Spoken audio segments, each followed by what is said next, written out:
ਸਤਿ ਸ਼੍ਰੀ ਅਕਾਲ ਜੀ। ਪੰਜਾਬੀ ਰੇਡੀਓ ਤੇ ਪੰਜਾਬੀ ਟੀਵੀ ਯੂਐਸਏ ਵੇਖ ਸੁਣ ਰਹੇ ਸਾਰੇ ਸਰੋਤਿਆਂ ਦਾ ਬਹੁਤ-ਬਹੁਤ ਸਵਾਗਤ ਹੈ ਇਸ ਸਮੇਂ ਦੇ ਵਿਸ਼ੇਸ਼ ਪ੍ਰੋਗਰਾਮ ਖਬਰ ਤੇ ਨਜ਼ਰ ਦੇ ਵਿੱਚ। ਖਬਰ ਤੇ ਨਜ਼ਰ ਪ੍ਰੋਗਰਾਮ ਦੇ ਵਿੱਚ ਦੇਸ਼ ਵਿਦੇਸ਼ ਦੇ ਨਾਲ ਜੁੜੀਆਂ ਹੋਈਆਂ ਅਹਿਮ ਖਬਰਾਂ ਤੇ ਪਾਈਦਾ ਚਾਨਣਾ, ਜਿਹੜੀਆਂ ਖਬਰਾਂ ਸਾਰਾ ਦਿਨ ਬਣੀਆਂ ਰਹੀਆਂ ਨੇ ਸੁਰਖੀਆਂ। ਉਹਨਾਂ ਖਬਰਾਂ ਤੇ ਚਾਨਣਾ ਪਾਉਣ ਦੇ ਲਈ ਸਾਥ ਹੁੰਦਾ ਹੈ ਸੀਨੀਅਰ ਪੱਤਰਕਾਰ ਮਿੰਟੂ ਗੁਰੂਸਰੀਆ ਜੀ ਦਾ। ਸੋ ਕਰਦੇ ਹਾਂ ਉਹਨਾਂ ਦਾ ਪ੍ਰੋਗਰਾਮ ਦੇ ਵਿੱਚ ਨਿੱਘਾ ਸਵਾਗਤ। ਬਹੁਤ-ਬਹੁਤ ਸਵਾਗਤ ਹੈ ਜੀ। ਸ਼ੁਕਰੀਆ ਸਾਰਿਆਂ ਨੂੰ, ਸਤਿ ਸ੍ਰੀ ਅਕਾਲ। ਸਤਿ ਸ਼੍ਰੀ ਅਕਾਲ ਜੀ। ਅੱਜ ਦੇ ਪ੍ਰੋਗਰਾਮ ਦੇ ਸਪਾਂਸਰਸ ਦਾ ਕਰਦੇ ਚੱਲੀਏ ਧੰਨਵਾਦ। ਖਾਲਸਾ ਇੰਸ਼ੋਰੈਂਸ ਲੰਬੇ ਸਮੇਂ ਤੋਂ ਇੰਸ਼ੋਰੈਂਸ ਦੇ ਖੇਤਰ ਦੇ ਵਿੱਚ ਸੇਵਾਵਾਂ ਨਿਭਾ ਰਹੇ ਨੇ। ਸੰਪਰਕ ਨੰਬਰ ਹੈ 4082722500। ਟਿਰਕਿਆਣਾ ਇਮੀਗ੍ਰੇਸ਼ਨ ਲਾ ਫਰਮ। ਜੇ ਟਿਰਕਿਆਣਾ ਹੁਣਾਂ ਨਾਲ ਸੰਪਰਕ ਕਰ ਸਕਦੇ ਹੋ ਜੇਕਰ ਇਮੀਗ੍ਰੇਸ਼ਨ ਬਾਬਤ ਕਿਸੇ ਤਰ੍ਹਾਂ ਦੀ ਸਲਾਹ ਕਰਨੀ ਹੈ। Krishan Dhanota, Yuba City, Baljinder Singh Nijjar, Woodland. GN lube ਵਾਲੇ ਟਰੱਕ ਵਾਸ਼ ਕਰਦੇ ਨੇ, ਆਇਲ ਚੇਂਜ ਕਰਦੇ ਨੇ, 에ਅਰ ਬ੍ਰੇਕਸ ਦਾ ਕੰਮ ਤਸੱਲੀ ਬਖਸ਼ ਕਰਦੇ ਨੇ। ਤੁਸੀਂ ਨਵੇਂ ਪੁਰਾਣੇ ਟਾਇਰ ਵੀ ਇਹਨਾਂ ਦੇ ਕੋਲੋਂ ਖਰੀਦ ਸਕਦੇ ਹੋ। ਲੋਕੇਸ਼ਨ ਸੈਂਟਾਨੇਲਾ ਦੇ ਵਿੱਚ ਹੈ। ਨਿਮਾ ਸੋਹਤਾ ਹੁਣਾਂ ਦਾ ਨੰਬਰ ਹੈ 20927700113। Jaswinder Singh Nagra, Roseville, Avtar Singh Sangha, Yuba City, Baldev Singh Kang, Yuba City. ਬਹੁਤ ਬਹੁਤ ਧੰਨਵਾਦ ਹੈ ਇਹਨਾਂ ਸਾਰੇ ਸਪਾਂਸਰਸ ਦਾ। ਹੁਣ ਰੁਕ ਕਰਦੇ ਹਾਂ ਖਬਰਾਂ ਦਾ ਮਿੰਟੂ ਜੀ। ਸਭ ਤੋਂ ਪਹਿਲੀ ਖਬਰ ਤੇ ਜੇਕਰ ਆਈਏ ਤਾਂ ਅਕਾਲ ਤਖਤ ਸਾਹਿਬ ਨੇ ਆਖਿਆ ਕਿ ਵੀਡੀਓ ਦੀ ਜਾਂਚ ਹੋਵੇਗੀ। ਕਿਹੜੀ ਵੀਡੀਓ ਦੀ ਗੱਲ ਹੋ ਰਹੀ ਹੈ ਜੀ ਇੱਥੇ?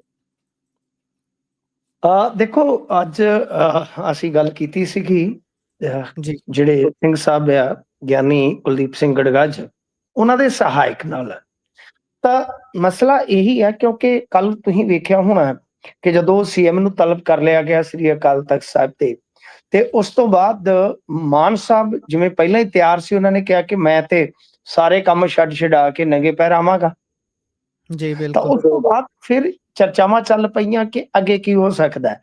ਤਾਂ ਬਹਰਹਾਲ ਉਸ ਵੀਡੀਓ ਬਾਰੇ, ਕਿਉਂਕਿ ਤੁਹਾਨੂੰ ਪਤਾ ਹੀ ਆ ਕਿ ਜਦੋਂ ਇਹ ਜਵਾਬ ਤਲਬੀ ਹੋ ਗਈ ਮਾਨ ਸਾਹਿਬ ਦੀ, ਤੇ ਉਸ ਤੋਂ ਬਾਅਦ ਗੜਗੱਜ ਸਾਹਿਬ ਨੇ ਇੱਕ ਪ੍ਰੈਸ ਕਾਨਫਰੰਸ ਕੀਤੀ ਸੀ, ਤੁਹਾਨੂੰ ਸ਼ਾਇਦ ਯਾਦ ਹੋਵੇਗਾ ਜੀ। ਉਸ ਦੇ ਵਿੱਚ ਉਹਨਾਂ ਨੇ ਦੋ ਆਧਾਰ ਦੱਸੇ ਸਨ ਮੇਨਲੀ, ਕਿ ਇੱਕ ਤੇ ਜੋ ਇਹਨਾਂ ਦੀਆਂ ਸਟੇਟਮੈਂਟਾਂ ਨੇ, ਖਾਸ ਤੌਰ ਤੇ ਗੁਰੂ ਕੀ ਗੋਲਕ ਜਾਂ ਸ੍ਰੀ ਅਕਾਲ ਤਖਤ ਸਾਹਿਬ ਜਾਂ ਸਿੱਖ ਸੰਸਥਾਵਾਂ ਕਹਿ ਲਈਏ ਆਪਾਂ ਕੁੱਲ ਮਿਲਾ ਕੇ, ਤਾਂ ਉਹਨਾਂ ਪ੍ਰਤੀ। ਫਿਰ ਦੂਜੇ ਪਾਸੇ ਇੱਕ ਵੀਡੀਓ ਦਾ ਜ਼ਿਕਰ ਸੀ। ਉਹ ਵੀਡੀਓ ਅੱਜ ਸਵੇਰ ਤੋਂ ਵਾਇਰਲ ਹੋ ਗਈ ਇੰਡੀਆ ਦੇ ਵਿੱਚ। ਬੇਸਿਕਲੀ ਇਹ ਵੀਡੀਓ ਉਹੀ ਆ ਜਿਹਦਾ ਜ਼ਿਕਰ ਕੀਤਾ ਸੀ ਜਗਮਨ ਸਮਰਾ ਨੇ। ਤੁਹਾਨੂੰ ਸ਼ਾਇਦ ਯਾਦ ਹੋਏਗਾ ਕਿ ਜਿਸ ਵੇਲੇ ਇੱਕ ਕਥਿਤ ਵੀਡੀਓ ਦਾ ਮਸਲਾ ਬੜਾ ਤਗੜਾ ਬਣਿਆ ਸੀਗਾ, ਤਾਂ ਉਹਦੇ ਬਾਅਦ ਉਹਨੇ ਇਹ ਗੱਲ ਕਹੀ ਸੀ ਕਿ ਮੇਰੇ ਕੋਲ ਇੱਕ ਵੀਡੀਓ ਆ ਜਿਹਦੇ ਵਿੱਚ ਇਹ ਗੁਰੂ ਸਾਹਿਬਾਨ ਦੀ ਫੋਟੋ ਤੇ ਛਿੱਟੇ ਮਾਰ ਰਿਹਾ ਸ਼ਰਾਬ ਦੇ, ਤੇ ਇਸ ਤੋਂ ਇਲਾਵਾ ਸੰਤ ਜਰਨੈਲ ਸਿੰਘ ਭਿੰਡਰਾਂ ਵਾਲਿਆਂ ਦੀ ਫੋਟੋ ਤੇ ਪਹਿਲਾਂ ਪਿਸ਼ਾਬ ਕਰਨ ਦਾ ਯਤਨ ਕਰਦਾ ਤੇ ਫਿਰ ਦਾਰੂ ਵਗੈਰਾ ਡੋਲਦਾ। ਮਤਲਬ ਕਿ ਇਸ ਤਰ੍ਹਾਂ ਇਹ ਸਟੇਟਮੈਂਟ ਸੀ ਉਹਦੀ। ਤਾਂ ਉਹੀ ਇੱਕ ਵੀਡੀਓ, ਜਿਹੜੀ ਕਥਿਤ ਵੀਡੀਓ ਕਹਿ ਸਕਦੇ ਹਾਂ ਕਿ ਉਹ ਵਾਇਰਲ ਹੈ। ਜੀ ਅਸੀਂ ਜਦੋਂ ਇਹ ਜਾਣਨਾ ਚਾਹਿਆ ਕਿ ਭਾਈ ਵੀਡੀਓ ਪਹਿਲੀ ਜਿਹੜੀ ਸੀਗੀ ਉਹਨੂੰ ਗਲਤ ਕਰਾਰ ਦੇ ਕੇ ਸਰਕਾਰ ਨੇ ਪਰਚਾ ਦਰਜ ਕੀਤਾ ਤੇ ਕੁਝ ਗ੍ਰਿਫਤਾਰੀਆਂ ਹੋਈਆਂ ਸਨ। ਈਵਨ ਦੈਟ ਕਿ ਜਗਮਨ ਸਮਰਾ ਦੇ ਖਿਲਾਫ ਖੁਦ ਕਾਰਵਾਈ ਹੋਈ ਹੈ, ਤੁਹਾਨੂੰ ਯਾਦ ਹੋਣਾ ਜੀ। ਤੇ ਕੁਝ ਉਦਾਂ ਵੀ ਤੁਹਾਨੂੰ ਪਤਾ ਕੰਟੈਂਟ ਸ਼ੇਅਰ ਕਰਨ ਵਾਲੇ ਜਾਂ ਰੀਲੋਡ ਕਰਨ ਵਾਲੇ ਉਹ ਵੀ ਫਸ ਜਾਂਦੇ ਆ ਇਹੋ ਜਿਹੇ ਚੱਕਰਾਂ ਦੇ ਵਿੱਚ। ਅੱਜ ਕੱਲ ਸਰਕਾਰ ਤੇ ਤੁਹਾਨੂੰ ਪਤਾ ਹੀ ਹੈ ਜਿਸ ਤਰ੍ਹਾਂ ਚੱਲਦੀ ਪਈ ਆ। ਤਾਂ ਉਹਨਾਂ ਨੇ ਇੱਕ ਗੱਲ ਕਹੀ ਆ, ਉਹਨਾਂ ਨੇ ਕਿਹਾ ਕਿ ਅਸੀਂ ਇਸ ਵੀਡੀਓ ਦੇ ਮੁਤਲਕ ਪਹਿਲਾਂ ਤੇ ਜਵਾਬਦੇਹੀ ਤੈਅ ਕਰ ਰਹੇ ਹਾਂ। ਮਤਲਬ ਕਿ ਉਹਨਾਂ ਨੂੰ ਤਲਬ ਕਰਕੇ ਪੁੱਛਿਆ ਜਾਊਗਾ ਕਿ ਵੀਡੀਓ ਤੁਹਾਡੀ ਹੈ ਕਿ ਨਹੀਂ, ਤੇ ਜੋ ਉਹ ਕਹਿਣਗੇ ਹਾਂ ਜਾਂ ਨਾ, ਮਤਲਬ ਕਿ ਸੀਐਮ ਸਾਹਿਬ ਕਹਿਣਗੇ ਹਾਂ ਤਾਂ ਫੇਰ, ਜੇ ਨਾ ਤਾਂ ਫੇਰ, ਤਾਂ ਉਸ ਸੂਰਤ ਦੇ ਵਿੱਚ ਅਸੀਂ ਜੋ ਫੋਰੈਂਸਿਕ ਜਾਂਚ ਪੜਤਾਲ ਕਰਵਾਵਾਂਗੇ ਇਸ ਕਥਿਤ ਵੀਡੀਓ ਦੀ, ਤਾਂ ਉਹ ਅਸੀਂ ਜਨਤਕ ਕਰ ਦਿਆਂਗੇ। ਜੇ ਇਹਨਾਂ ਨੇ ਸੱਚ ਕਿਹਾ ਤੇ ਵੀਡੀਓ 'ਚ ਸੱਚ ਆ ਗਿਆ, ਜਾਂ ਇਹਨਾਂ ਦਾ ਕਿਹਾ ਨਾ ਤੇ ਵੀਡੀਓ 'ਚ ਸੱਚ ਆ ਗਿਆ, ਕੁਝ ਵੀ ਹੋਇਆ ਯਾਨੀ ਅਸੀਂ ਉਸ ਨੂੰ ਜਨਤਕ ਕਰ ਦੇਵਾਂਗੇ। ਤਾਂ ਇਹਦਾ ਮਤਲਬ ਹੈ ਕਿ ਤਸਦੀਕ ਹੁਣ ਤੱਕ ਉਹ ਵੀਡੀਓ ਨਹੀਂ ਹੋ ਪਾਈ। ਜੀ ਬਿਲਕੁਲ ਠੀਕ ਹੈ ਜੀ। ਉਹ ਵੀਡੀਓ ਦਾ ਹਾਲੇ ਫੋਰੈਂਸਿਕ ਟੈਸਟ ਹੋਣਾ ਬਾਕੀ ਆ, ਤੇ ਫਿਰ ਉਹ ਤੋਂ ਬਾਅਦ ਪਤਾ ਲੱਗੂ ਕਿ ਵੀਡੀਓ ਸੱਚਾ ਹੈ ਜਾਂ ਝੂਠਾ ਹੈ। ਤਾਂ ਦੂਜੇ ਪਾਸੇ ਜੇ ਤੁਸੀਂ ਵੇਖੋਗੇ ਤਾਂ ਆਪਾਂ ਦੇਖ ਰਹੇ ਹਾਂ ਹੁਣ ਮਾਮਲਾ ਜਿਹੜਾ ਹੈ ਉਹ ਕੁਝ ਸਿਆਸੀ ਸਪੈਕੂਲੇਸ਼ਨਸ ਦਾ ਉਹ ਬਣਦਾ ਜਾ ਰਿਹਾ ਹੈ ਕਿ ਅੱਗੇ ਕੀ ਹੋਵੇਗਾ।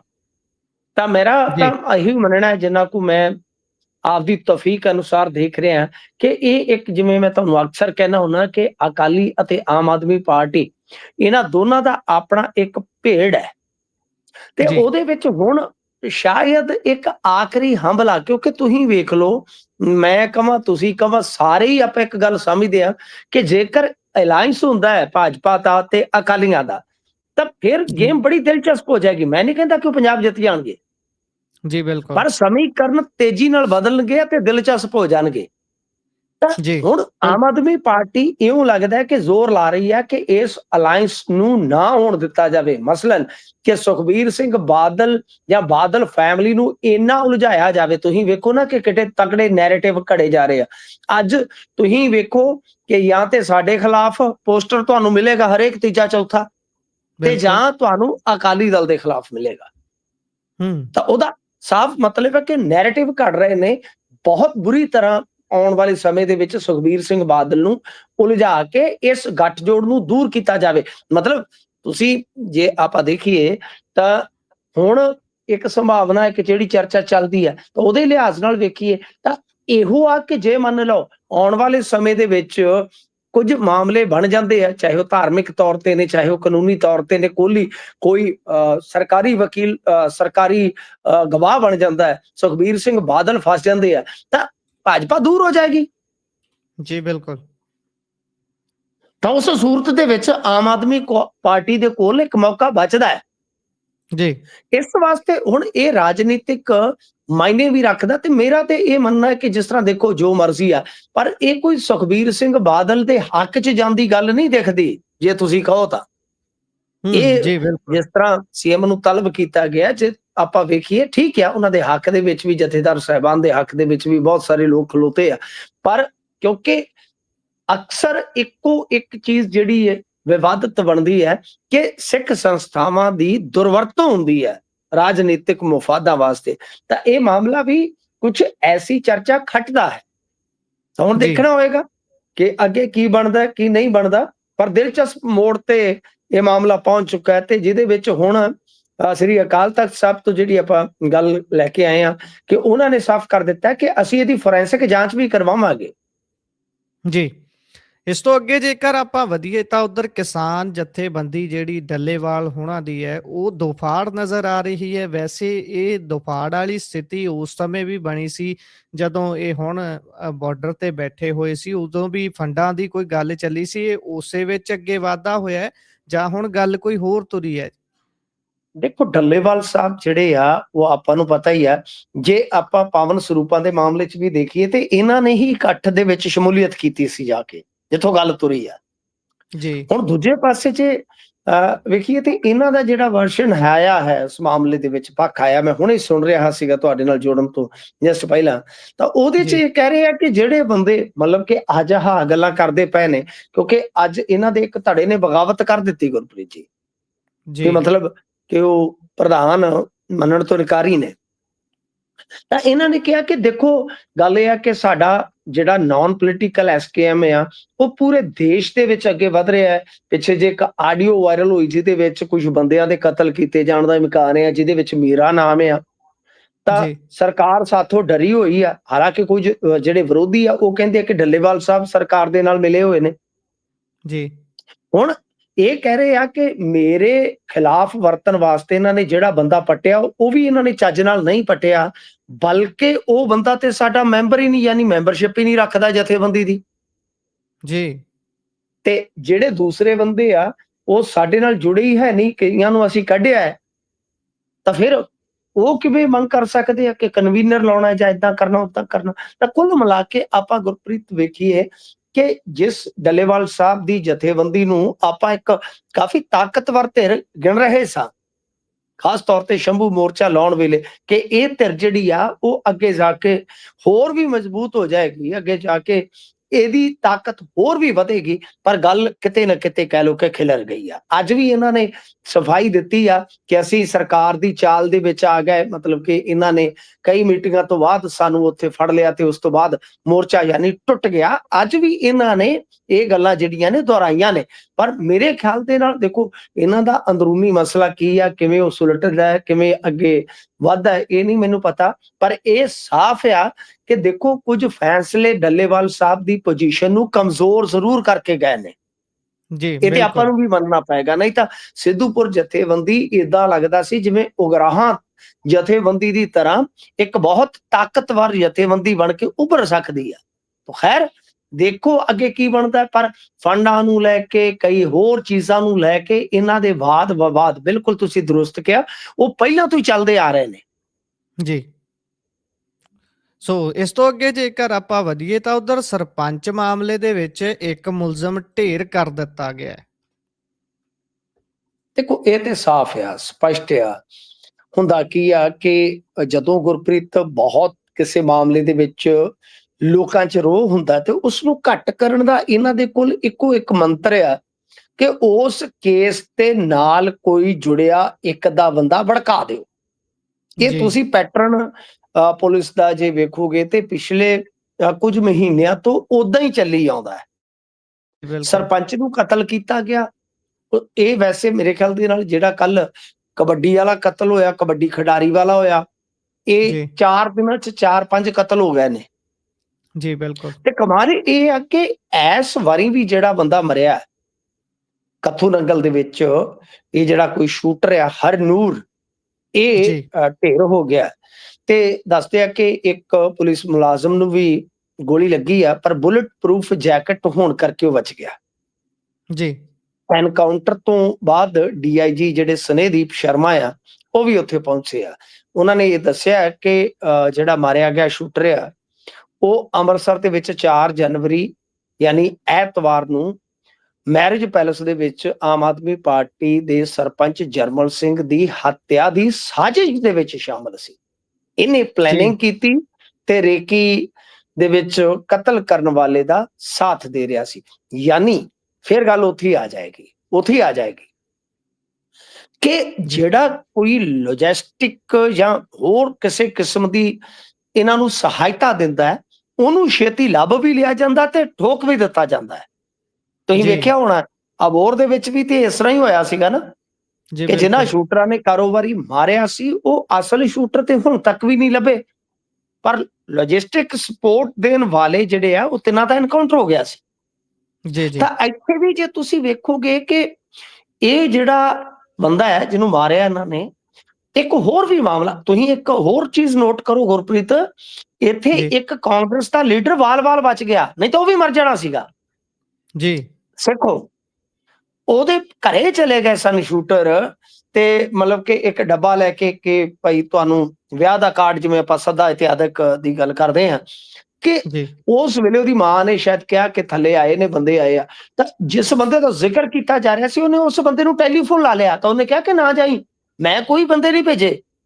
ਤਾਂ ਕਿਉਂਕਿ ਜੀ ਉਹ ਅਲਰਟ ਤੇ ਸੀ, ਉਹ ਬਚ ਗਿਆ, ਜੀ ਨਹੀਂ ਤਾਂ ਸੇਖੋਂ ਨੂੰ ਮਾਰ ਦੇਣਾ ਸੀ ਉਦੋਂ ਸ਼ੂਟਰਾਂ ਨੇ। ਤਾਂ ਇਹ ਵੀ ਦਾਅਵਾ ਕੀਤਾ ਜਾ ਰਿਹਾ ਹੈ ਕਿ ਇਹ ਸੇਖੋਂ ਦੀ ਹੱਤਿਆ ਦੀ ਸਾਜ਼ਿਸ਼ ਰਚਣ ਵਾਲਿਆਂ ਦਾ ਜਿਹੜਾ ਫੜਿਆ ਸੀ ਟੋਲਾ, ਇਹ ਉਹਨਾਂ ਦੇ ਨਾਲ ਵੀ ਸ਼ਾਮਲ ਸੀ, ਜਿਸ ਤੋਂ ਬਾਅਦ ਪੁਲਿਸ ਇਹਨੂੰ ਲੱਭ ਰਹੀ ਸੀ। ਮਤਲਬ ਕਿ 2 ਕੇਸਾਂ ਦੇ ਵਿੱਚ ਇਹ ਇਨਵੋਲਵ ਸੀ। ਬਾਈਕ ਤੇ ਜਾ ਰਿਹਾ ਸੀਗਾ, ਪੁਲਿਸ ਨੇ ਪਿੱਛਾ ਕੀਤਾ ਤੇ ਉਸ ਦਰਮਿਆਨ ਫਿਰ ਜਿਵੇਂ ਇੱਕ ਕਹਾਣੀ ਹੁੰਦੀ ਆ ਕਥਿਤ, ਉਹ ਆਪਣੇ ਸਾਹਮਣੇ ਆ ਜਾਂਦੀ ਆ ਕਿ ਬਾਈ ਪੁਲਿਸ ਨੂੰ ਵੇਖ ਕੇ ਜਾਂ ਪੁਲਿਸ ਨੂੰ ਲਲਕਾਰਨ ਤੇ ਫਾਇਰਿੰਗ ਕੀਤੀ, ਜਵਾਬੀ ਫਾਇਰਿੰਗ ਦੇ ਵਿੱਚ ਇਹ ਮਾਰਿਆ ਗਿਆ। ਪਰ ਵੱਡੀ ਗੱਲ ਇਹ ਹੈ ਨਾ ਕਿ ਗੁਰਪ੍ਰੀਤ ਮੇਨ ਸ਼ੂਟਰ ਜਿਹੜੇ ਆ ਹਾਲੇ ਵੀ ਪੁਲਿਸ ਦੀ ਪਹੁੰਚ ਤੋਂ ਦੂਰ ਆ, ਪਰ ਹਰਮਨ ਸੇਖੋਂ ਦੇ ਮਾਮਲੇ ਦੇ ਵਿੱਚ ਜੇ ਤੁਸੀਂ ਦੇਖੋਗੇ ਤਾਂ ਮਾਝੇ ਦੇ ਵਿੱਚ ਕਾਫੀ ਚਰਚਾ ਸੀ। ਇਹ ਗੱਲ ਜਿਹੜੀ ਆਪਾਂ ਜੀ ਜੋੜ ਕੇ ਕਰ ਰਹੇ ਹਾਂ, ਤਾਂ ਉੱਥੇ ਮਾਝੇ ਦੇ ਵਿੱਚ ਹੋਰ ਵੀ ਬਹੁਤ ਜ਼ਿਆਦਾ ਡਰ ਦਾ, ਸਹਿਮ ਦਾ ਮਾਹੌਲ ਹੈ ਇਸ ਵੇਲੇ, ਕਿਉਂਕਿ ਪਤਾ ਹੀ ਨਹੀਂ ਕਦੋਂ ਤਾੜ ਹੋ ਜਾਣੀ ਆ, ਕਦੋਂ ਕਿਸੇ ਦੀ ਸਕੀਮ ਲੱਗ ਜਾਣੀ ਆ, ਕਦੋਂ ਕਿਸੇ ਦਾ ਕਤਲ ਹੋ ਜਾਣਾ। ਤੁਸੀਂ ਵੇਖੋ ਨਾ ਕਿ ਜਿਸ ਵਿਆਹ ਦੇ ਵਿੱਚ ਵਿਧਾਇਕ ਮੌਜੂਦ ਹੋਵੇ, ਜਿਸ ਵਿਆਹ ਦੇ ਵਿੱਚ ਇੰਨੇ ਲੋਕ ਮੌਜੂਦ ਹੋਣ, ਸਿਕਿਉਰਿਟੀ ਮੌਜੂਦ ਹੋਵੇ, ਤੇ ਸ਼ੂਟਰ ਆਰਾਮ ਨਾਲ ਸ਼ੂਟ ਕਰਕੇ ਚਲੇ ਜਾਂਦੇ ਨੇ ਤੇ ਅੱਜ ਤੱਕ ਉਹ ਫੜੇ ਨਹੀਂ ਗਏ। ਬੜੇ ਵੱਡੇ ਸਵਾਲ ਨੇ, ਬਹੁਤ ਵੱਡੇ ਸਵਾਲ ਨੇ। ਤਾਂ ਖੈਰ ਇੱਕ ਐਨਕਾਊਂਟਰ ਦੇ ਵਿੱਚ ਮਾਰ ਕੇ ਦੋਸ਼ੀ ਜਿਹੜਾ ਹੈ ਨਾ, ਉਹਦੇ ਨਾਲ ਕੀ ਹੁੰਦਾ ਹੈ ਕਿ ਥੋੜੀਆਂ ਅੱਖਾਂ ਜ਼ਰੂਰ ਠੰਡੀਆਂ ਪੁਲਿਸ ਕਰ ਸਕਦੀ ਆ, ਪਰ ਇਹ ਮਾਮਲੇ ਜਿਹੜੇ ਆ ਇਹਨਾਂ ਦਾ ਸਿਲਸਿਲਾ ਅਮੁੱਕ ਆ, ਇਹ ਸਿਲਸਿਲਾ ਅਟੁੱਟ ਆ, ਇਹ ਚੱਲੀ ਤੁਰਿਆ ਜਾਂਦਾ ਹੈ। ਜੀ ਧਰਵਾਸ ਦੇਣ ਵਾਲੀ ਗੱਲ ਤਾਂ ਹੋ ਜਾਂਦੀ ਹੈ, ਪਰ ਦੂਸਰੇ ਪਾਸੇ ਮਾਮਲਾ ਉਲਝ ਵੀ ਜਾਂਦਾ ਹੈ, ਕਿਉਂਕਿ ਜਿਸ ਵਿਅਕਤੀ ਨੂੰ ਤੁਸੀਂ ਮਾਰ ਦਿੰਦੇ ਹੋ, ਜੇ ਉਸ ਤੋਂ ਸੁਰਾਗ ਕੱਢਣੇ ਹੋਣ ਤਾਂ ਕਿੰਨੇ ਹੋਰ ਨਿਕਲ ਸਕਦੇ ਨੇ। ਉਹ ਚੀਜ਼ਾਂ ਲੁਕ ਜਾਂਦੀਆਂ ਨੇ, ਛੁਪ ਜਾਂਦੀਆਂ ਨੇ। ਪਰ ਆਪਾਂ ਲਗਾਤਾਰ ਧੜੱਲੇ ਨਾਲ ਦੇਖ ਰਹੇ ਹਾਂ ਕਿੱਦਾਂ ਐਨਕਾਊਂਟਰ ਤੇ ਐਨਕਾਊਂਟਰ ਹੋਈ ਜਾਂਦੇ ਨੇ। ਸੋ ਖੈਰ ਇਹ ਤਾਂ ਇਹਨਾਂ ਨੂੰ ਐ ਮੰਨਦੇ ਨੇ ਵੀ ਇਹ ਸਾਡੇ ਲਈ ਮੈਡਲ ਹੈ। ਜਿਹੜਾ ਵੀ ਵਿਅਕਤੀ ਜ਼ਿਆਦਾ ਕਹਿ ਲਈਏ ਐਨਕਾਊਂਟਰ ਕਰਦਾ ਹੈ, ਉਹਨੂੰ ਬੜੇ ਮਾਣ ਨਾਲ ਆਖਿਆ ਜਾਂਦਾ ਵੀ ਇਹ ਐਨਕਾਊਂਟਰ ਸਪੈਸ਼ਲਿਸਟ ਹੈ। ਇਹ ਵੈਸੇ ਸ਼ਰਮਨਾਕ ਗੱਲ ਹੁੰਦੀ ਹੈ ਕਿਸੇ ਵੀ ਸਟੇਟ, ਕਿਸੇ ਵੀ ਅਫਸਰ ਦੇ ਲਈ। ਸੋ ਅੱਗੇ ਚਲੀਏ ਤਾਂ ਅਗਲੀ ਗੱਲ ਕਰੀਏ। ਉਧਰ ਅਕਾਲੀ ਭਾਜਪਾ ਗੱਠਜੋੜ ਦੇ ਹੋਰਡਿੰਗਸ ਨੇ ਚੱਕਰਾਂ 'ਚ ਪਾਇਆ ਹੋਇਆ ਜੀ। ਇਹ ਕੌਣ ਤੇ ਕਿਵੇਂ ਲਾ ਗਿਆ, ਕਿੱਥੇ ਲੱਗੇ ਹੋਏ ਨੇ? ਆਪਾਂ ਗੱਲ ਕਰਕੇ ਹਟੇ ਆ ਅਕਾਲੀ ਪੋਲਿਟਿਕਸ ਦੀ, ਤਾਂ ਭਾਰਤੀ ਜਨਤਾ ਪਾਰਟੀ ਅਤੇ ਸ਼੍ਰੋਮਣੀ ਅਕਾਲੀ ਦਲ ਵੱਲੋਂ ਨਵੇਂ ਸਾਲ ਦੀਆਂ ਲੱਖ ਲੱਖ ਵਧਾਈਆਂ। ਇਹ ਕੋਈ ਮਨਸੀਰਤ ਸਿੰਘ ਆ ਚੋਬਰ, ਇਹਨੇ ਤੇ ਸਾਰੇ ਹੀ ਅੱਜ ਉਲਝਾ ਕੇ ਰੱਖ ਦਿੱਤੇ ਆ। ਤੇ ਇਹ ਜੀ, ਅੰਮ੍ਰਿਤਸਰ ਦੇ ਵਿੱਚ ਪੋਸਟਰ ਲੱਗਾ ਹੈ, ਤੇ ਜਿਹਦੇ ਵਿੱਚ ਮੋਦੀ, ਅਮਿਤ ਸ਼ਾਹ, ਸੁਖਬੀਰ ਸਿੰਘ ਬਾਦਲ ਆਦਿ ਨੇਤਾਵਾਂ ਦੇ ਜਿਹੜੇ ਫੋਟੋ ਆ ਉਹ ਲਾਏ ਗਏ। ਹੁਣ ਜੀ, ਇਹਦੇ ਵਿੱਚ ਦੇਖੋ ਗੱਲ ਇਹ ਆ ਕਿ ਮਨਸੀਰਤ ਨੂੰ ਉਭਰੇ ਚਿਹਰੇ ਦੇ ਤੌਰ ਤੇ ਤਾਂ ਦਿਖਾਇਆ ਗਿਆ ਹੈ, ਪਰ ਬਾਅਦ ਦੇ ਵਿੱਚ ਮੇਰੇ ਖਿਆਲ ਦੇ ਨਾਲ ਇਹ ਜਿਹੜਾ ਹੋਰਡਿੰਗ ਆ, ਇਹਦੇ ਤੇ ਕੋਈ ਤਸਵੀਰ ਸਪਸ਼ਟ ਤੇ ਨਹੀਂ ਹੋਈ ਕਿ ਇਹਦੇ ਪਿੱਛੇ ਕੀ ਕਾਰਨ ਆ ਬਈ, ਕੌਣ, ਕੀ ਇਹ ਬੰਦਾ ਕੋਈ ਭਾਜਪਾ ਦਾ ਹੈ, ਕੋਈ ਅਕਾਲੀਆਂ ਦਾ ਹੈ। ਮੈਂ ਤੇ ਕਾਫੀ ਕੋਸ਼ਿਸ਼ ਕੀਤੀ ਆ ਕਿ ਕੋਈ ਕੰਟੈਕਟ ਮਿਲੇ ਤੇ ਪੁੱਛੀਏ ਇਹਨੂੰ, ਭਰਾਵਾ ਤੈਨੂੰ ਕਿਹਨੇ ਕਿਹਾ ਕਿ ਹੋਰਡਿੰਗ ਲਾ ਦੇ ਚੱਕ ਕੇ। ਗੱਠਜੋੜ ਜੀ, ਦੀ ਹਾਲੇ ਕੋਈ ਅਧਿਕਾਰਤ ਤੌਰ ਤੇ ਤਾਂ ਸੂਚਨਾ ਨਹੀਂ, ਜੇ ਕੋਈ ਗੁਪਤ ਸੂਚਨਾ ਆਈ ਹੈ ਤੇ ਇਹਦੇ ਤੋਂ ਪੁੱਛ ਲਈਏ। ਜੀ, ਪਰ ਅਸਲ ਦੇ ਵਿੱਚ ਗੁਰਪ੍ਰੀਤ ਗੱਲ ਫੇਰ ਆਪਾਂ ਭਾਵੇਂ ਕਿ ਥੋੜੀ ਜਿਹੀ ਨਾਲ ਜੋੜ ਦਿੰਨੇ ਆ, ਤੇ ਚਲੋ ਹੋਰਡਿੰਗ ਦੀ ਆ ਕਿ ਜਿੱਦਾਂ ਆਪਾਂ ਇੱਕ ਸੰਭਾਵਨਾ ਵੇਖ ਕੇ ਆਏ ਆ ਕਿ ਯੂਪੀ ਦੇ ਵਿੱਚ ਵੀ ਇਲੈਕਸ਼ਨ ਪੰਜਾਬ ਦੇ ਬਰੋਬਰ ਹੋਣਾ ਹੈ, ਤੇ ਜੀ, ਕਈ ਵਾਰ ਬਿਲਕੁਲ। ਤੁਹਾਨੂੰ ਪਤਾ ਕਥਿਤ ਤੌਰ ਤੇ ਸੈਟਿੰਗਾਂ ਹੋ ਜਾਂਦੀਆਂ ਕਿ ਤੁਸੀਂ ਮੈਨੂੰ ਉਧਰਲਾ ਰਾਜ ਛੱਡ ਦਿਓ, ਮੈਂ ਤੁਹਾਨੂੰ ਇੱਧਰ ਸਪੋਰਟ ਕਰ ਦਿੰਨਾ। ਜੀ, ਉਹ ਉਸ ਸਮੇਂ ਹੋ ਸਕਦਾ ਜੇ ਗੱਠਜੋੜ ਨਹੀਂ ਹੁੰਦਾ ਤਾਂ ਫਿਰ ਜੀ, ਤੁਹਾਨੂੰ ਪਤਾ ਦਿੱਲੀ ਵਾਲਾ ਕੋਈ ਨਾ ਕੋਈ ਸਕੀਮ ਲਾ ਵੀ ਸਕਦਾ ਹੈ। ਬਿਲਕੁਲ। ਤੇ ਦੂਜੇ ਪਾਸੇ ਜੇ ਆਪਾਂ ਵੇਖੀਏ ਗੱਠਜੋੜ ਦੀ, ਤਾਂ ਗੱਠਜੋੜ ਦੀ ਸਥਿਤੀ ਇਹ ਸੀ ਅੱਜ ਤੋਂ 4-5 ਦਿਨ ਪਹਿਲਾਂ। ਮੈਂ ਐਵੇਂ ਜੀ, ਕਹਾਂ ਕਿਉਂਕਿ ਫਿਰ ਤੇ ਮੈਂ ਆਪ ਹੀ ਉਲਝਿਆ ਪਿਆ, ਤੁਹਾਨੂੰ ਪਤਾ ਹੀ ਹੈ ਕੁਝ ਮਾਮਲਿਆਂ ਦੇ ਵਿੱਚ। ਬਿਲਕੁਲ। 4-5 ਦਿਨ ਤੱਕ ਜਿਹੜੀ ਮੇਰੇ ਕੋਲ ਸੂਚਨਾ ਸੀ ਗੁਰਪ੍ਰੀਤ, ਉਹ ਇਹ ਸੀ ਕਿ ਲਗਭਗ ਇਹਨਾਂ ਦੀ ਗੱਲ ਫਾਈਨਲ ਹੋਣ ਵੱਲ ਵੱਧ ਰਹੀ ਸੀ। ਸਿਰਫ ਜੀ, 5 ਕੁ ਸੀਟਾਂ ਦਾ ਜਿਹੜਾ ਹੈ ਨਾ, ਉਹ ਇੱਕ ਅੜੰਗਾ ਰਹਿੰਦਾ ਸੀਗਾ, 5 ਕੁ ਜੀ, ਸੀਟਾਂ ਦਾ। ਕਿਉਂਕਿ ਭਾਜਪਾ ਸਿਲੈਕਟਿਵ ਸੀਟਾਂ ਜਿਹੜੀਆਂ ਉਹ ਲੈਣਾ ਚਾਹੁੰਦੀ ਹੈ, ਤਾਂ 5-7 ਸੀਟਾਂ ਦਾ ਜ਼ਰੂਰ ਰੌਲਾ ਸੁਣਿਆ। ਪਰ ਹੁਣ ਜਿਸ ਤਰ੍ਹਾਂ ਦੇ ਹਾਲਾਤ ਨੇ ਗੁਰਪ੍ਰੀਤ, ਮੈਨੂੰ ਲੱਗਦਾ ਕਿ ਉਹਦੇ ਵਿੱਚ ਭਾਜਪਾ ਵੀ ਵੇਖੇਗੀ ਕਿ ਇਹ ਊਠ ਕਿਸ ਕਰਵਟ ਬਹਿੰਦਾ। ਪਰ ਇਸ ਸੱਜਣ ਨੇ ਹੋਰਡਿੰਗ ਲਾ ਕੇ ਅੱਜ ਨਵੇਂ ਹੀ ਚੱਕਰ ਜਿਹੜੇ ਆ ਉਹ ਵਧਾ ਦਿੱਤੇ ਆ। ਤੇ ਇਹ ਪਤਾ ਨਹੀਂ ਹੁਣ ਹੋਰਡਿੰਗ ਇਹਨੇ ਕਿਹਦੇ ਕਹਿਣ ਤੇ ਲਾਇਆ, ਪਰ ਇਹ ਵੀ ਮੈਨੂੰ ਲੱਗਦਾ ਕਿ ਚੰਗਾ ਫੇਮ ਖੱਟ ਗਿਆ। ਬਿਲਕੁਲ, ਚੰਗਾ ਹੀ ਦਿਲ ਜਿੱਤਣ ਨੂੰ ਕਾਹਲਾ ਲੱਗਦਾ ਹੈ। ਇਹ ਚੋਬਰ ਕੁਝ ਕਰੂਗਾ ਅਗਾਂਹ ਜਾ ਕੇ, ਲੱਗਦਾ ਹੈ ਸੀਟ ਪੱਕੀ हाँ, ਕਰਾਉਣ ਨੂੰ पापा ਫਿਰਦੇ। कहते हैं बड़ा नाम करेगा, बेटा हमारा ऐसा काम करेगा। ਜੀ, ਉਧਰ ਸਿਹਤ ਬੀਮਾ ਸਕੀਮ ਤੇ ਸਵਾਲ ਖੜੇ ਹੋਣੇ ਸ਼ੁਰੂ ਹੋ ਗਏ ਨੇ। ਸੋ ਖੈਰ ਜਿਹੜੀ ਚੀਜ਼ ਨਵੀਂ ਆਉਂਦੀ ਹੈ, ਸਵਾਲ ਤਾਂ ਖੜੇ ਹੁੰਦੇ ਨੇ, ਜਾਇਜ਼ ਵੀ ਨੇ। ਉਹਨਾਂ ਦੇ ਜਵਾਬ ਹੁਣ ਕਿਉਂ ਕੀ ਆਉਣਗੇ, ਪਾਇਓ ਜ਼ਰਾ ਚਾਨਣਾ ਜੀ। ਦੇਖੋ ਗੱਲ ਇਹ ਆ ਕਿ ਪੰਜਾਬ ਸਰਕਾਰ ਦੀ ਇਹ ਜਿਹੜੀ ਸਕੀਮ ਸੀਗੀ ਨਾ, ਇਹਦੇ ਵਿੱਚ ਇੱਕ ਕੱਚ ਚੋਂ ਮੂੰਗਲੀ ਨਿਕਲੀ ਆ ਕਿ ਜੀ, ਯਕਦਮ ਇਹਨਾਂ ਨੇ ਬੀਤੇ ਦਿਨੀ ਇੱਕ ਕੰਪਨੀ ਦਾ ਜ਼ਿਕਰ ਕਰ ਦਿੱਤਾ ਕਿ ਇਹ ਕੰਪਨੀ ਜਿਹੜੀ ਹੈ ਉਹ ਸਾਡੀ ਹਿੱਸੇਦਾਰ ਹੋਏਗੀ ਇਸ ਸਕੀਮ ਦੇ ਵਿੱਚ। ਠੀਕ ਹੈ ਨਾ ਜੀ? ਤਾਂ ਉਹ ਜੀ, ਜਿਹੜੀ ਕੰਪਨੀ ਆ, ਉਹਨੇ ਕਾਫੀ ਧਿਆਨ ਖਿੱਚਿਆ ਲੋਕਾਂ ਦਾ। ਕਿਉਂਕਿ ਇਹਨਾਂ ਨੇ ਕਿਹਾ ਸੀਗਾ ਕਿ 1 ਲੱਖ ਰੁਪਏ ਤੱਕ ਦਾ ਕਵਰ ਜਿਹੜਾ ਹੈ ਇਹ ਦੇਵੇਗੀ, ਤੇ ਬਾਕੀ 9 ਲੱਖ ਰੁਪਈਆ ਜਿਹੜਾ ਹੈ ਉਹ ਕਾਰਪਸ ਕਰੇਗੀ, ਮਤਲਬ ਕਿ ਸਰਕਾਰ। ਇਹ ਜੀ, ਜਿਹੜੀ ਯੂਨਾਈਟਿਡ ਬੀਮਾ ਕੰਪਨੀ ਆ, ਇਹਨੇ 1 ਲੱਖ ਤੱਕ ਦਾ ਬੀਮਾ ਜਿਹੜਾ ਉਹ ਦੇਣਾ ਹੈ। ਹੁਣ ਬੜਾ ਵੱਡਾ ਇੱਕ ਤੇ ਬੜਾ ਬੇਸਿਕ ਸਵਾਲ ਬਣ ਗਿਆ, ਕਿਉਂਕਿ ਇਹਦੇ ਵਿੱਚ ਆਪਾਂ ਜੇ ਵੇਖੀਏ ਤਾਂ ਲਗਭਗ 60-65 ਲੱਖ ਪਰਿਵਾਰ ਨੇ।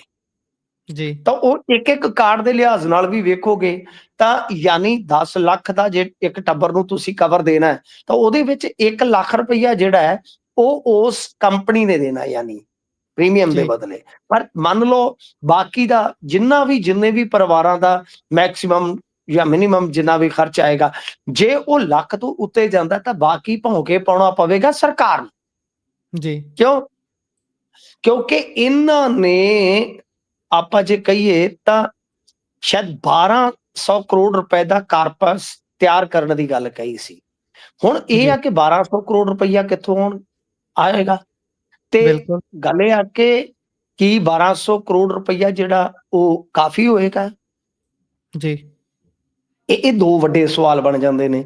ਤੇ ਫਿਰ ਇਸ ਤੋਂ ਇਲਾਵਾ ਜੇ ਤੁਸੀਂ ਵੇਖੋਗੇ ਤਾਂ ਤੁਹਾਡੇ ਕੋਲ ਅੱਗੇ ਹੀ ਪੈਨਸ਼ਨ ਦੇਣ ਲਈ ਜਾਂ ਸਬਸਿਡੀਆਂ ਦੀ ਅਦਾਇਗੀ ਦੇਣ ਲਈ ਉਹ ਬਹੁਤਾ ਪੈਸਾ ਖੁੱਲਾ ਹੈ ਨੀਗਾ। ਜੀ, ਉੱਤੋਂ ਜਿਹੜੇ ਭਾਰ ਪੈਣਗੇ ਕਿਵੇਂ? ਫਿਰ ਗੱਲ ਇਹ ਆ ਕਿ ਜੇ 1 ਲੱਖ ਦਾ ਤੁਸੀਂ ਕਿਸੇ ਤੋਂ ਬੀਮਾ ਕਰਵਾ ਰਹੇ ਕੰਪਨੀ ਤੋਂ, ਫਿਰ 10 ਲੱਖ ਦਾ ਹੀ ਕਰਵਾ ਲਓ। ਉਧਰ ਕਿਉਂ ਜੀ, ਨਹੀਂ ਵਧਿਆ ਗਿਆ? ਇਹ ਵੀ ਇੱਕ ਸਵਾਲ ਆ। ਅੱਛਾ, ਤਮਿਲਨਾਡੂ 'ਚ ਤੁਹਾਨੂੰ ਪਤਾ ਇੱਕ ਵਾਰੀ ਗਏ ਸਨ ਮਾਨ ਸਾਹਿਬ ਜਦੋਂ ਫਲੱਡ ਆਏ ਸੀ। ਜੀ, ਉਦੋਂ ਇਹਨਾਂ ਨੇ ਗੱਲ ਕੀਤੀ ਸੀ ਸ਼ਾਇਦ ਉਹਨਾਂ ਦੇ ਜਿਹੜੇ ਬੱਚਿਆਂ ਨੂੰ ਖਾਣਾ ਦਾਣਾ ਦਿੱਤਾ ਜਾਂਦਾ ਹੈ, ਉਸ ਮੁਤਲਕ ਕਿ ਅਸੀਂ ਵੀ ਏਦਾਂ ਦੀ ਸਕੀਮ ਲੈ ਕੇ ਆਵਾਂਗੇ। ਪਰ ਜੀ, ਅਸਲ ਦੇ ਵਿੱਚ ਇਹ ਦਾਅਵਾ ਕੀਤਾ ਜਾ ਰਿਹਾ ਹੈ ਕਿ ਇਸੇ ਬੀਮਾ ਕੰਪਨੀ ਵੱਲੋਂ ਹੀ ਤਮਿਲਨਾਡੂ ਦੇ ਵਿੱਚ 5 ਲੱਖ ਤੱਕ ਦਾ ਕਵਰ ਦਿੱਤਾ ਜਾ ਰਿਹਾ ਹੈ ਤੇ ਬਾਕੀ ਜੀ, ਹਾਈਬ੍ਰਿਡ ਮਾਡਲ ਰਾਹੀਂ ਸਰਕਾਰ ਵੱਲੋਂ ਆਪਣੀ ਜੇਬ ਚੋਂ ਖਰਚ ਕੀਤਾ ਜਾਂਦਾ। ਪਰ ਤਮਿਲਨਾਡੂ 'ਚ ਇਹ ਯੋਜਨਾ ਦਾ ਲਾਭ ਉਹਨਾਂ ਨੂੰ ਹੀ ਮਿਲਦਾ ਸਿਰਫ ਜਿਨ੍ਹਾਂ ਲੋਕਾਂ ਦੀ 1,20,000 ਰੁਪਏ ਤੱਕ ਦੀ ਆਮਦਨ ਹੁੰਦੀ ਆ। ਜਦੋਂ ਕਿ ਜੀ, ਪੰਜਾਬ ਦੇ ਵਿੱਚ ਸਾਰੀ ਜਨਤਾ ਨੂੰ ਇਹ ਫਾਇਦਾ ਦਿੱਤਾ ਜਾ ਰਿਹਾ, ਇਸ ਲਈ ਪੰਜਾਬ ਦੇ ਵਿੱਚ ਤੇ ਖਰਚਾ ਕਾਫ਼ੀ ਜ਼ਿਆਦਾ ਹੋਏਗਾ। ਬਿਲਕੁਲ। ਤਾਂ ਸਵਾਲ ਤੇ ਸੁਭਾਵਿਕ ਨੇ ਤੇ ਦੇਖਣਾ ਹੋਏਗਾ ਕਿ ਕੀ ਬਣਦਾ, ਕੀ ਬਣਾਉਂਦਾ।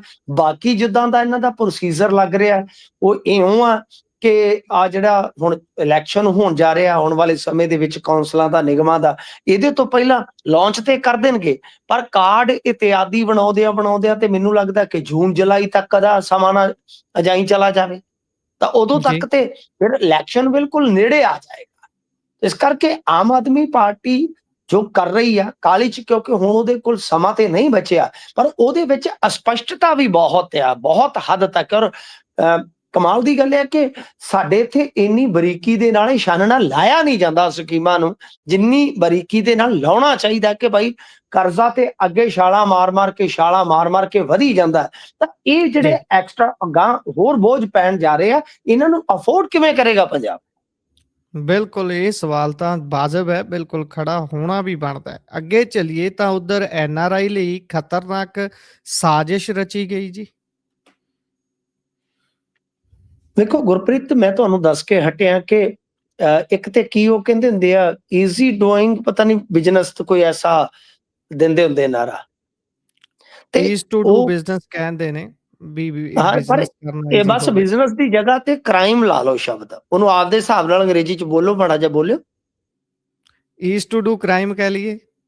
ਹਾਂਜੀ, ਬਸ ਇਹ ਹੂੰ, ਪੰਜਾਬ ਓਦਾਂ ਦਾ ਬਣਦਾ ਪਿਆ ਕਿ ਇੱਥੇ ਕ੍ਰਾਈਮ ਆਸਾਨੀ ਨਾਲ ਕਰਨ ਲਈ ਲੋਕ ਜਿਹੜੇ ਆ ਉਹ ਬਾਹਰੋਂ ਸਾਜ਼ਿਸ਼ਾਂ ਰਚਦੇ ਆ।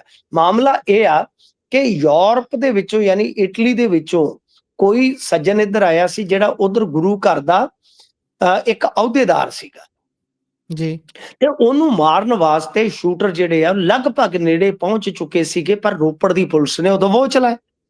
ਹੁਣ ਜਦੋਂ ਜੀ, ਕਹਾਣੀ ਨਿਕਲੀ ਆ ਤੇ ਕੋਈ ਦੁਬਈ 'ਚ ਬੈਠਾ ਵਿਅਕਤੀ ਇਹਨਾਂ ਦੇ ਸੰਪਰਕ 'ਚ ਸੀ, ਜਿਸ ਨੇ ਗਾਂ 2 ਜਣੇ ਇਟਲੀ 'ਚ ਬੈਠੇ ਉਹ ਟਕਰਾਏ ਸੀ ਤੇ ਗਾਂ ਇੱਕ ਗ੍ਰੀਸ ਦੇ ਵਿੱਚ ਸੀਗਾ ਜਿਸ ਨੇ ਵੈਪਨ ਪ੍ਰੋਵਾਈਡ ਕਰਵਾਏ ਨੇ। ਇਹਨਾਂ ਕੋਲ ਲੱਖਾਂ ਰੁਪਈਆ ਵੀ ਦੱਸਦੇ ਆ ਕਿ ਆਉਣਾ ਸੀ ਕਿ ਆ ਗਿਆ, ਯਾਨੀ ਸੈਟਿੰਗ ਲੱਖਾਂ ਰੁਪਈਆਂ 'ਚ ਸੀ। ਸੁਪਾਰੀ ਦਿੱਤੀ ਗਈ ਸੀ ਕਿ ਉਹ ਜਿਹੜਾ ਉਕਤ ਵਿਅਕਤੀ ਆ ਇਟਲੀ 'ਚੋਂ ਜਿਹੜਾ ਇੱਧਰ ਆਇਆ, ਉਸ ਨੂੰ ਇਹਨਾਂ ਨੇ ਮਾਰਨਾ ਸੀ, ਜਿਹੜਾ ਪਰਿਵਾਰ ਜੀ, ਸਮੇਤ ਆਇਆ ਸੀ। ਹੁਣ ਇਹ ਨਹੀਂ ਪਤਾ ਲੱਗ ਪਾ ਰਿਹਾ ਕਿ ਸਾਰਾ ਪਰਿਵਾਰ ਮਾਰਨਾ ਸੀ ਕਿ ਜਾਂ ਕੱਲਾ ਐਨਆਰਆਈ ਮਾਰਨਾ ਸੀਗਾ। ਤਾਂ ਇਹ ਬਹੁਤ ਖਤਰਨਾਕ ਸਟੇਜ ਹੈ ਇਸ ਵੇਲੇ ਲਾਅ ਐਂਡ ਆਰਡਰ ਦੇ ਮੁੱਦੇ ਤੇ। ਆਪਾਂ ਦੇਖ ਰਹੇ ਹਾਂ ਕਿ ਜਿੱਥੇ ਜਿਨ੍ਹਾਂ ਦੀ ਕੋਈ ਲਾਗ ਡਾਟ ਹੈ, ਪਰਸਨਲ ਹੈ, ਜਾਂ ਮੈਨੂੰ ਨਹੀਂ ਪਤਾ ਕੋਈ ਸੰਸਥਾਗਤ ਹੈ, ਜੋ ਮਰਜ਼ੀ ਆ, ਤਾਂ ਤੁਸੀਂ ਜੀ, ਵੇਖੋ ਕਿ ਕਿਹੜ ਕੱਢਣ ਵਾਸਤੇ ਜਗ੍ਹਾ ਕਿੱਥੇ ਚੁਣੀ ਜਾ ਰਹੀ ਹੈ। ਕਿ ਕੋਈ ਬੰਦਾ ਜੀ, ਪੰਜਾਬ ਜਾਵੇ, ਸ਼ੂਟਰ ਹਾਇਰ ਕਰੋ 5-7 ਲੱਖ ਰੁਪਈਆ ਕਿਸੇ ਬਾਹਰ ਬੈਠੇ ਬੰਦੇ ਵਾਸਤੇ ਜਾਂ ਬੰਦਿਆਂ ਵਾਸਤੇ, ਕਿੱਡੀ ਕੁ ਵੱਡੀ ਅਮਾਉਂਟ ਆ ਕਿ ਜੀ, ਆਸਾਨੀ ਦੇ ਨਾਲ ਤੁਹਾਨੂੰ ਸ਼ੂਟਰ ਮਿਲ ਜਾਂਦੇ ਆ, ਉੱਥੇ ਹੀ ਕੰਮ ਕਰਵਾ ਦਿਓ ਤੇ ਮੁੜ ਕੇ ਆਪ ਜੀ, ਤੁਸੀਂ ਬਿਲਕੁਲ। ਸੇਫ ਹੋ। ਪਹਿਲੀ ਗੱਲ, ਨਾ ਹੀ ਨਹੀਂ ਆਉਣਾ, ਜੇ ਨਾ ਆ ਹੂੰ, ਵੀ ਗਿਆ ਤੇ ਬੈਠੇ ਰਹੋ, ਨਾ ਇੰਡੀਆ ਜਾਓ, ਛੇਤੀ ਕਿਤੇ ਲਿਜਾ ਹੀ ਨਹੀਂ ਸਕਦੇ ਤੁਹਾਨੂੰ। ਤਾਂ ਮਤਲਬ ਕਿ ਇੱਥੇ ਤਾਂ ਹੀ ਮੈਂ ਉਹ ਤੁਹਾਡੇ ਕੋਲੋਂ ਸਲੋਗਨ ਅੰਗਰੇਜ਼ੀ 'ਚ ਸੁਣਿਆ ਕਿ ਇੱਥੇ ਕ੍ਰਾਈਮ ਆਸਾਨੀ ਦੇ ਨਾਲ, ਬਿਜ਼ਨਸ ਆਸਾਨੀ ਦੇ ਨਾਲ ਨਹੀਂ, ਕ੍ਰਾਈਮ ਆਸਾਨੀ ਦੇ ਨਾਲ ਅੰਜਾਮ ਦਿੱਤਾ ਜਾ ਸਕਦਾ, ਉਧਰ ਨੂੰ ਵੱਧ ਗਿਆ ਜੇ ਰੰਗਲਾ ਪੰਜਾਬ। ਜੀ। ਈਜ਼ ਆਫ ਬਿਜ਼ਨਸ ਤੋਂ ਲੈ ਕੇ ਹੁਣ ਈਜ਼ ਆਫ ਕ੍ਰਾਈਮ ਤੱਕ ਗੱਲ ਚਲੀ ਗਈ ਹੈ। ਬਿਲਕੁਲ ਠੀਕ ਹੈ। ਅੱਗੇ ਜੇਕਰ ਚੱਲੀਏ ਤਾਂ ਦੇਸ਼ 'ਚ ਚੱਲੀ ਕੀ ਜਾਂਦਾ ਹੈ? ਇੱਕ ਪਾਸੇ ਤਾਂ ਰਾਹੁਲ ਗਾਂਧੀ ਢੰਡੋਰਾ ਪਿੱਟਦਾ ਹੈ ਵੀ ਭਾਈ ਵੋਟਾਂ ਲੁੱਟੀਆਂ ਜਾ ਰਹੀਆਂ ਨੇ, ਪਵਾਈਆਂ ਨਹੀਂ ਜਾ ਰਹੀਆਂ। ਪਰ ਇੱਧਰ ਹੁਣ ਖਬਰ ਆ ਰਹੀ ਹੈ ਵੀ ਯੂਪੀ ਦੇ ਵਿੱਚ ਹਰੇਕ 5ਵਾਂ ਵਿਅਕਤੀ, ਹਰੇਕ 5ਵਾਂ ਵੋਟਰ ਵੋਟਰ ਲਿਸਟ ਦੇ ਵਿੱਚੋਂ ਆਊਟ ਹੋ ਰਿਹਾ ਹੈ। ਇਹ ਤਾਂ ਚਿੰਤਾ ਦਾ ਵਿਸ਼ਾ ਹੈ। ਚਿੰਤਾ ਦਾ ਵਿਸ਼ਾ ਤੇ ਹੈ, ਕਿਉਂਕਿ ਮੈਂ ਤਾਂ ਉਹਨੂੰ ਪਹਿਲਾਂ ਹੀ ਕਹਿਤਾ ਸੀਗਾ ਕਿ ਜਿਹੜੀ ਭਾਜਪਾ ਹੈ, ਕਦੇ-ਕਦੇ ਏਦਾਂ ਲੱਗਦਾ ਕਿ ਇਹ ਤੇ ਸ਼ਾਇਦ 2050 ਤੱਕ ਹੀ ਨਾ ਹਾਰੇ। ਬਿਲਕੁਲ। ਇਹਨਾਂ ਦੇ ਕੋਲ ਐਸੇ ਫਾਰਮੂਲੇ ਆ, ਤੁਸੀਂ ਵੇਖੋ ਨਾ, ਨਿਊਯਾਰਕ ਟਾਈਮਸ ਨੇ ਪਿੱਛੇ ਜੇ ਜੋ ਰਿਪੋਰਟ ਕੀਤਾ ਹੈ ਕਿ ਮੋਦੀ ਸਰਕਾਰ ਨੇ ਸੰਸਥਾਵਾਂ ਤੇ ਕਬਜ਼ਾ ਕਰ ਲਿਆ ਹੈ। ਬਿਲਕੁਲ। ਆਰਐਸਐਸ ਦੀ ਵਿਚਾਰਧਾਰਾ ਵਾਲੇ ਬੰਦੇ ਲਗਭਗ ਸਾਰੀਆਂ ਸੰਸਥਾਵਾਂ 'ਚ ਵੜ ਗਏ ਨੇ। ਉਹ ਤੇ ਇੱਥੋਂ ਤੱਕ ਕਹਿੰਦੇ ਆ ਕਿ ਜੇ ਕੋਈ ਸਰਕਾਰ ਹੋਰ ਵੀ ਆ ਗਈ ਤਾਂ ਇਹਨਾਂ ਦੇ ਇਸ ਤੰਤਰ ਨੂੰ ਤੋੜਨਾ ਬੜਾ ਮੁਸ਼ਕਲ ਹੋਏਗਾ। ਤਾਂ ਜੀ। ਸੰਸਥਾਵਾਂ ਕੀ ਹੁੰਦੀਆਂ ਤੁਹਾਡੇ ਦੇਸ਼ ਦੀਆਂ? ਜੁਡੀਸ਼ਰੀ ਆ, ਵਾਚਡੌਗ ਆ, ਸਾਰੀਆਂ ਥਾਵਾਂ ਤੇ। ਤਾਂ ਅੱਜ ਤੁਸੀਂ ਵੇਖੋ ਕਿ ਹਰ 5ਵਾਂ ਵੋਟਰ ਲਿਸਟ ਤੋਂ ਬਾਹਰ ਹੋ ਰਿਹਾ। ਡਰਾਫਟ ਲਿਸਟ ਦੇ ਵਿੱਚ 2 ਕਰੋੜ 99 ਨਾਮ ਜਿਹੜੇ ਆ ਉਹ ਕੱਟੇ ਗਏ ਆ। ਇਹਦੇ ਵਿੱਚ 46 ਲੱਖ ਜਿਹੜੇ ਬੰਦੇ ਉਹ ਡੈਡ ਪਾਏ ਗਏ, ਯਾਨੀ ਮਰੇ ਪਾਏ ਗਏ। ਬਾਕੀ ਹੁਣ ਬਚੇ ਨੇ ਵੋਟਰ ਉੱਥੇ 12 ਕਰੋੜ 55 ਲੱਖ। ਤੇ ਜਿਹੜੀ ਇਹਨਾਂ ਦੀ ਪਹਿਲੀ ਲਿਸਟ ਆਈ ਆ, ਉਹਦੇ ਵਿੱਚ ਆਪਾਂ ਕਹਿ ਸਕਦੇ ਆ ਕਿ ਭਾਈ ਕਿਤੇ ਨਾ ਕਿਤੇ ਹਰੇਕ 5ਵਾਂ ਵੋਟਰ ਜਿਹੜਾ ਕੱਟਿਆ ਜਾ ਰਿਹਾ। ਗੱਲ ਇਹ ਆ ਕਿ ਹੁਣ ਇਸ SIR ਨੂੰ ਇਹਨਾਂ ਨੇ ਫਾਰਮੂਲੇ ਦੇ ਤੌਰ ਤੇ ਲੈ ਆਂਦਾ ਹੈ। ਜਿੱਥੇ-ਜਿੱਥੇ ਇਹਨਾਂ ਦਾ ਸੂਤ ਲੱਗਦਾ, ਜਿਸ ਹਿਸਾਬ ਨਾਲ ਸੂਤ ਲੱਗਦਾ, ਉਸ ਹਿਸਾਬ ਨਾਲ ਉਹ ਕਰੀ ਜਾਂਦੇ ਆ। ਜਿੱਥੇ ਜੋੜ ਸਕਦੇ ਆ ਜੋੜ ਵੀ ਦਿੰਦੇ ਆ, ਜਿੱਥੋਂ ਤੋੜ ਸਕਦੇ ਆ ਤੋੜ ਵੀ ਦਿੰਦੇ ਆ। ਪਰ ਕਮਾਲ ਦੀ ਗੱਲ ਇਹ ਕਿ ਸੁਪਰੀਮ ਕੋਰਟ ਤੱਕ ਇਹ ਗਿਆ ਮਾਮਲਾ ਕਾਨੂੰਨੀ ਨੁਕਤੇ ਨਿਗਾਹ ਤੋਂ ਜਿੱਦਾਂ ਵਿਚਾਰਿਆ ਜਾਣਾ ਚਾਹੀਦਾ ਸੀ। ਗੁਰਪ੍ਰੀਤ, ਮੈਨੂੰ ਏਦਾਂ ਲੱਗਦਾ ਕਿ ਚਾਹੇ ਤਾਂ ਉਹ ਨਾਗਰਿਕਤਾ ਦੇ ਲਿਹਾਜ਼ ਨਾਲ ਦੇਖ ਲਓ ਤੇ ਚਾਹੇ ਤੁਸੀਂ ਜੋ ਪੀਪਲ ਰਿਪਰੈਜ਼ੈਂਟੇਟਿਵ ਐਕਟ ਆ ਜਾਂ ਤੁਸੀਂ ਉਹਦੇ ਆਧਾਰ ਤੇ ਵੇਖ ਲਓ। ਮੈਨੂੰ ਘੱਟੋ ਘੱਟ ਇਸ ਗੱਲ ਦਾ ਮਲਾਲ ਹੈ ਕਿ ਸੁਣਵਾਈ ਜਾਂ ਜਿਹੜੀ ਕਾਨੂੰਨੀ ਪੱਖ ਤੋਂ ਬਹਿਸ ਹੋਣੀ ਚਾਹੀਦੀ ਸੀ, ਉਸ ਪੱਧਰ ਤੇ, ਉਸ ਮੁਕਾਮ ਤੇ ਨਹੀਂ ਪਹੁੰਚ ਸਕੀ। ਕਿਉਂਕਿ ਇਸ ਤਰ੍ਹਾਂ ਲੱਗਦਾ ਹੈ ਕਿ ਭਾਜਪਾ ਦਾ ਕੰਮ ਹੀ ਜਿਹੜਾ ਹੈ ਉਹ ਇਦਾਂ ਦਾ ਬਣ ਗਿਆ ਕਿ ਭਾਈ ਇਹ ਫਾਰਮੂਲਾ ਜਿਹੜਾ ਉਹ ਇੱਥੇ ਲਾਗੂ ਕਰਾਂਗੇ 5 ਸਾਲ ਬਾਅਦ, 3 ਸਾਲ ਬਾਅਦ, 4 ਸਾਲ ਬਾਅਦ ਇੱਥੇ ਲਾਗੂ ਕਰਾਂਗੇ। ਗਾਂ ਤੇ ਨਵੀਂ ਹੱਦਬੰਦੀ ਆ ਗਈ ਤਾਂ ਇਹਨਾਂ ਨੇ ਸਾਊਥ ਵੱਲੋਂ ਜਾਂ ਇੱਧਰੋਂ ਉੱਧਰੋਂ ਸੀਟਾਂ ਘਟਾ ਦੇਣੀਆਂ, ਹਿੰਦੀ ਭਾਸ਼ਾਈ ਇਲਾਕਿਆਂ ਦੀਆਂ ਵੱਧ ਜਾਣੀਆਂ, ਚੱਕਰ ਹੀ ਨਿਬੜ ਜਾਣਾ, ਰੌਲਾ ਹੀ ਨਿਬੜ ਜਾਣਾ ਜੀ। ਤੋ ਇਸ ਕਰਕੇ ਮੇਰੇ ਖਿਆਲ ਦੇ ਨਾਲ ਤਾਂ ਹੀ ਉਹ ਕਹਿੰਦੇ ਕਿ ਵਨ ਨੇਸ਼ਨ ਵਨ ਇਲੈਕਸ਼ਨ, ਇਹ ਝੰਜਟ ਹੀ ਮੁੱਕ ਜਾਣੀ ਆਉਣ ਵਾਲੇ ਸਮੇਂ 'ਚ। ਪਰ SIR ਬਖੂਬੀ ਭਾਰਤੀ ਜਨਤਾ ਪਾਰਟੀ ਨੂੰ ਫਿਲਹਾਲ ਸਾਥ ਦੇ ਰਿਹਾ ਜੀ। ਜੀ, ਬਿਲਕੁਲ। ਜਿਹੜੀ ਗੱਲ ਕਹੀ ਜਾਂਦੀ ਹੈ ਵੀ ਇਹਦੇ ਖਿਲਾਫ ਕਿੰਨੀ ਕੁ ਗੱਲਬਾਤ ਹੋ ਰਹੀ ਹੈ, ਕਿਉਂਕਿ ਭਾਜਪਾ ਇਸ ਗੱਲ 'ਚ ਸ਼ਾਇਦ ਮਾਹਰ ਹੋ ਗਈ ਹੈ। ਉਹ ਫਰੰਟ ਹੀ ਇੰਨੇ ਖੋਲ ਦਿੰਦੇ ਨੇ ਵੀ ਕਿੰਨੇ ਕੁ ਫਰੰਟਾਂ ਤੇ ਤੁਸੀਂ ਲੜੋਗੇ। ਤੁਹਾਨੂੰ ਇੰਨੀ ਖਿਲਾਰ ਦਿੱਤਾ ਜਾਊਗਾ ਕਿ ਤੁਸੀਂ ਇੱਕ ਚੀਜ਼ ਦੇ ਉੱਪਰ ਫੋਕਸ ਹੋ ਕੇ ਉਸ ਤੇ ਗੱਲ ਕਰ ਹੀ ਨਹੀਂ ਸਕਦੇ। ਸੋ ਇਹੀ ਕੁਝ ਹੋ ਰਿਹਾ ਹੈ। ਇਸ ਤਰੀਕੇ ਦੇ ਨਾਲ ਸੰਸਥਾਵਾਂ ਦੀ ਲੁੱਟ ਹੋ ਰਹੀ ਹੈ। ਇਹੀ ਕੁਝ ਚੱਲੀ ਜਾਂਦਾ ਹੈ। ਇਸੇ ਦੇ ਨਾਲ ਪ੍ਰੋਗਰਾਮ ਦਾ ਸਮਾਂ ਇੱਥੇ ਸਮਾਪਤ ਹੁੰਦਾ ਹੈ। ਤੁਸੀਂ ਜੁੜੇ ਜਾਣਕਾਰੀਆਂ ਸਾਂਝੀਆਂ ਕੀਤੀਆਂ, ਬਹੁਤ ਬਹੁਤ ਧੰਨਵਾਦ ਜੀ। ਧੰਨਵਾਦ ਜੀ।